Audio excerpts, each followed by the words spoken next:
نفسك تاخد خطوة في مستقبلك المهني؟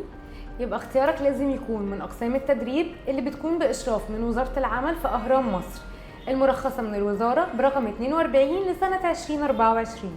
يعتبر المجال الطبي من أكتر المجالات استقرار وأمان، مع زيادة الطلب على الخدمات الصحية. هتتدرب على أساسيات الرعاية الصحية، إدارة المرافق الصحية والإسعافات الأولية ورعاية المرضى. كمان بيتم توفير بيئة تدريب عملية في المستشفيات وداخل الأهرام بمدربين متخصصين وشهادات معتمدة. طيب ليه تختار تتدرب في أهرام مصر؟ لأن في فريق من المدربين عندهم خبرة عالية في مجالاتهم، لأن في مناهج معتمدة وبرامج تدريب متكاملة ومتطابقة مع أحدث التطورات في السوق.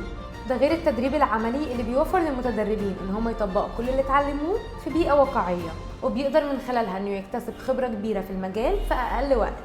وفي نهاية التدريب بتستلم شهادة معتمدة من وزارة العمل، ده غير رخصة مزاولة المهنة اللي تمارس بيها المجال، وبالإضافة لشهادات الخبرة من الأماكن اللي اتدربت فيها عملي وتقدر تضيفها في السي في بتاعك.